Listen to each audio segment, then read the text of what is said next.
ျက်စီးခြင်း၏အနှစ်သာရပျက်စီးတယ်ဆိုတာအဆူတရားပဲကောင်းမြတ်ခြင်းမဟုတ်တော့ဘယ်သူမှလည်းလူချင်းတောင်းတမှုမရှိပါဘူးဒါပေမဲ့ပျက်စီးတယ်ဆိုတာမရှိရင်ဖြစ်ပေါ်လာခြင်းဆိုတာဘယ်ရှိလိမ့်မလဲလို့တွေးမိရင်ပျက်စီးတယ်ဆိုတာထင်သလောက်အနိဋ္ဌာယုံတတ်မဟုတ်ပါလားလို့တွေးစားပြီးသဘောများတောင်ကြနိုင်ပါရဲ့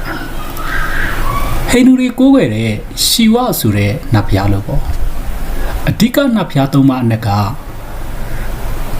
ဇမဟုလောကဖန်ဆင်းသူမို့ဗိဒ္ဓနုတော့ကာကွယ်စောင့်ရှောက်သူမို့ကိုးကွယ်ကြတာထားပါဖြစ်စီတတ်သူရှီဝကိုကြောင့်ဘာကြောင့်ကိုးကွယ်တာလဲစဉ်းစားကြတည့်ရက်လေးကြည်ကြတာစလို့တတ္တဝါတို့ခန္ဓာပြည့်စဲတည်ပွဲဝင်ရတာကအစပျက်စီးခြင်းတိုင်းကသူ့စနစ်ကြောင့်လို့ဆိုတယ်တနည်းအားဖြင့်သိမင်းပေါ့ဒီတော့သူ့ကိုကိုးကွယ်ကြတာဖြစ်စည်းခံမှာကြောက်တဲ့အကြောက်တရားကြောင့်လေလားလို့ယူဆကြရုပ်ကြီးတက်ဝင်သူတွေကသူတို့ရဲ့ကိုးကွယ်မှုဟာအဲ့ဒါလောက်မသိနှုတ်ပဲဒီတဲ့ပုံနဲ့နေတဲ့အကြောင်းတရားရှိတယ်လို့ဆိုကြတယ်ဒီဥပမာလေးနဲ့ပေါ့တီးရဟောင်းကြွေကြခြင်းဟာရွက်သစ်ထွက်လာဖို့အကြောင်းဖြစ်တယ်တဲ့ဒီဘဝဒီခန္ဓာပျက်စီးပြတ်ဆဲတည်ဆုံးခြင်းဟာတဖန်ဘဝရရှိလာခြင်းအကြောင်းဖြစ်တယ်ဒါကြောင့်ရှီဝနတ်ဘုရားက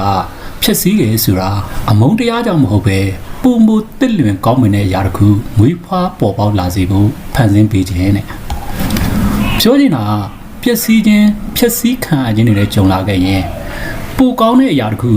တတိတီးဖို့အခွင့်အရေးရတယ်လို့မှတ်ယူပြီးအရှုံးပေးပြူလဲမနေပဲအာတင်းရှိစဖို့ပါအဆိုပါနတ်ဘုရားများအကြောင်းကိုအကျေသိခြင်းတော့စာရေးဆရာဂျွန်ဘီနော့ရဲ့ Man Religion ဆိုတဲ့စာအုပ်ကိုဆရာစန်းလင်ဘာသာပြန်ထားတဲ့လူတို့ကိုးကွယ်ရာဘာသာကြီးများဆိုတဲ့စာအုပ်မှာပါတယ်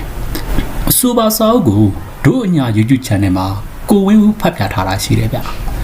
အဲ့ဒီမှာတွားရောက်နားဆင်လို့တော်လန်ရေးတွေတဒတာပါဝင်နိုင်ပါတယ်လူကြီးမင်းတို့ရဲ့အားထုတ်မှုအဟောတိကံမဖြစ်ဘူး VPN ခံမှုလည်းမမေ့နိုင်အောင်ဗျာနော်